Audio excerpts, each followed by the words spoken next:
Good morning, everyone. Today is February 12th, and this video is for our LJ Realty team.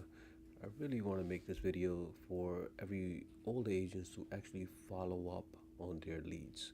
Where you might have leads sitting in your database for last 6 months, a year, or more. Believe it or not, some of them already purchased the houses that you don't even know about, right? So we have to bring value to those first-time home buyers. We have to follow up on it, right? And the icebreakers are two things. One is that the rates are coming down. If you have a client in your database that was, a year ago, the rates were above 7%. And right now they're hovering around 6.1, or we're locking in 5.99 as well, right? So the icebreaker should be that, hey, the interest rates are coming down. If you keep waiting more time, you're going to have more competition and you're going to end up paying a little bit higher price, right? So as agent, we have to mention that. And second is the inventory is increasing, right? But if you're not using matrix, if you're not adding alerts for your clients, what value are you bringing, right? We are not there just to collect the check. We have to show value. We have to, send them properties on a regular basis. We have to follow up on it. Even if they're not checking their email or text messages, you are the one who have to say, hey, Mr. Singh, Mr. Khan, we have this new property available, 123 Main Street. I would love to show you, right? If they don't like it, they don't like it. But at least you are connecting with them, right? They're thinking that, hey, this person, this agent is actually showing me properties. So, I want to go over a few things that yesterday we received a job report, right? And the jobs data show that there were 130,000 jobs were increased, right? So the job market is healthy, right? And the unemployment rate is on the lower end, 4.3. So what does that mean to the realtor, right? If the economy is strong, there's a less chance of, rate cuts. So the Fed is not going to do any rate cuts anytime soon just because they have two things: inflation, which is at 2.7, and unemployment at 4.3. There's no reason for them to cut rates right now, right? They might do it down the line. They're projecting two of them in the whole year. So you don't want your clients to wait the whole year for this, right? So by then they could have built some equity and refinance down the line. So you would have to have a conversation with them. If you buy today at the right price, you're going to be building equity over the years, and you can refinance when the rates are lower, right? So that's the conversation you want to have with them. The next Fed meeting is in 33 days, right? Over a month. You're not going to tell them to wait until the next Fed meeting, and if there's no rate cuts, then you got to wait another 6 weeks. Like that, you will never get any job done. We have to be proactive. We have to tell them how it is, right? So the rates, everyone, all our loan officers are following up on mortgagenewsdaily.com. I encourage our realtors to do the same, right? There's no harm in this. This is a public data that you can go to mortgagenewsdaily.com and look at the rates there, right? And this is what I was telling you about, that over a year ago, the rates were above 7%. And now we are hovering on the lower end, right? And this should be your icebreaker when you're following up with your clients. Inventory is definitely on the higher end. Look at this compared to 2020, right? 2020, we had over 900,000 properties. And then in 2021, everything dropped. What's the reason for this? A lot of people refinanced at a lower interest rate, 3%, 2.99, 3.5, definitely on the lower end. And those clients or those sellers did not want to sell. Right now, the inventory is increasing. They do have to upsize or they have to downsize, right? As the family grow, they need more space. So even if they have a small house and at a low interest rate, they will sell, right? So as realtors, we have to tell them, that, hey, you're going to be selling this property, buying a new one. When you do buy the new one, you would end up refinancing down the line. Okay. Next is the systems. You're paying for this, right? You're paying so much money for MLS on one key, your, LIBOR fees, right?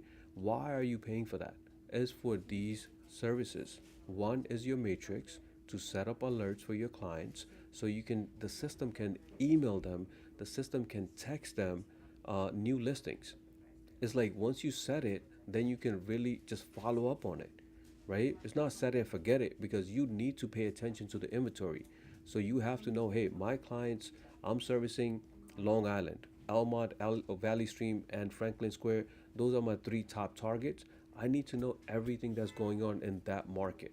If you're servicing Brooklyn or Queens or Bronx, you really want to follow up on that inventory, right? That is going to be your icebreaker. Hey, there's a new property available in that area. Let me see which client on my list is actually looking for those type of properties, right? And it's super easy. You're going on one key, you're in Matrix there, and you're hitting search.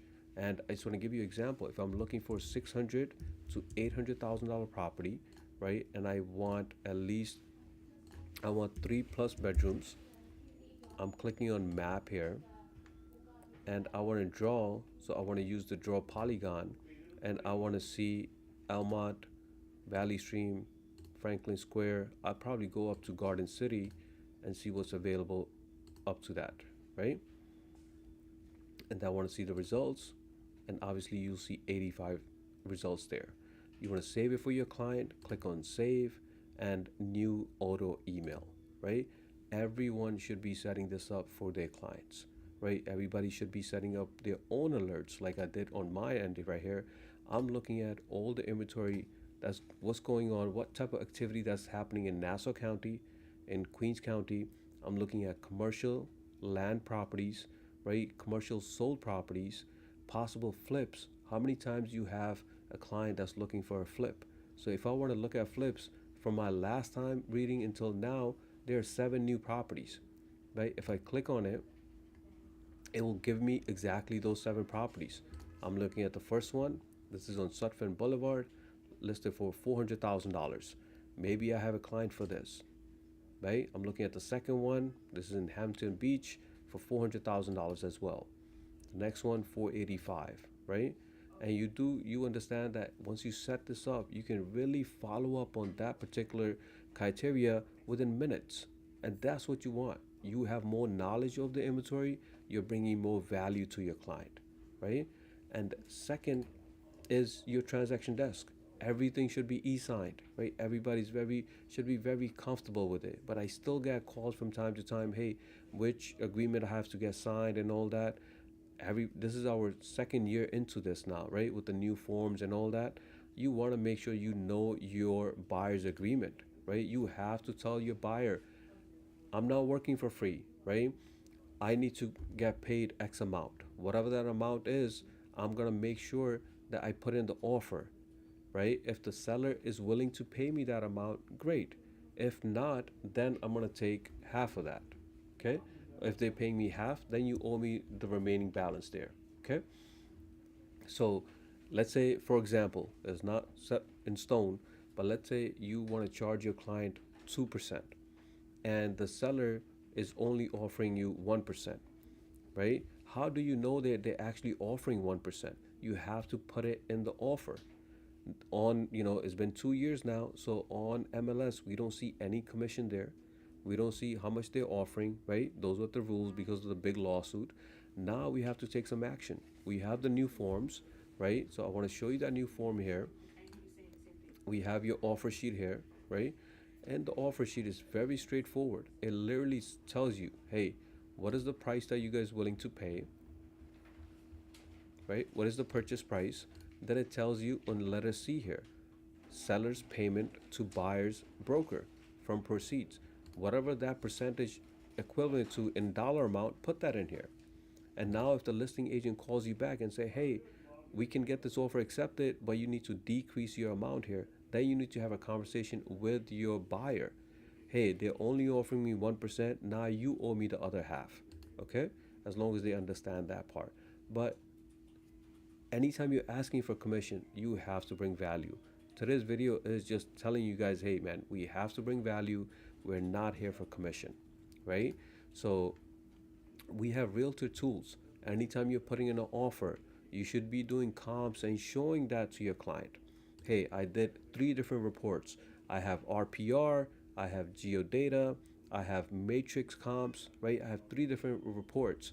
If you want to ask our mortgage side, right, LG mortgage team, just send us the address and maybe we can give you a PDF file that's maybe 10 pages and it gives you all the details that you would want, right? So if you have 3 to 4 different sources indicating that, hey, this is the price that you should be putting, then your buyer understands that, hey, you're doing the research. You're not just saying, hey, let's put an offer for $1 million or 1.5 or $800,000. You're not just throwing numbers out, you're showing data, right? How many times, you know that client asks you, hey, does this property have any violations, right? Does any permit, open permits, any violations? You know, what are the property taxes? You have all these tools. Everything's included on realtortools.com, right? So guys, I want to end this video with this, that we want everybody to follow up, right? Break the ice. You know, if you need new leads, purchase them through Zillow.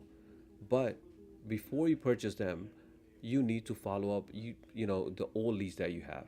If the person says, hey, I already bought a house, congratulate them, right? Hey man, you made a good move. Even if it was not with me, it's perfectly fine, right? But don't be afraid of the phone. Don't be afraid of calling, texting your clients. You are a licensed realtor, right? We want to encourage everybody. I don't care if you're a newcomer, if you're you've been in the business for 20 years, right? Everybody needs to follow up. Everybody starts at zero at every year, right? We see top agents go on the bottom of the list and bottom agents go on top of the list every year. It just depends on who's following up, right? And just remember, as a broker, the reason I decided not to close any deals for the last 5 years is because I want to be supportive of you guys, right? I'm here for you guys to ask me any questions regarding real estate. Ask me how we're gonna grow, and how we're gonna follow up if it's needed, right? Come to the office anytime you guys want. But we really want to encourage everybody to take some action, guys. If you need any help, please get in touch.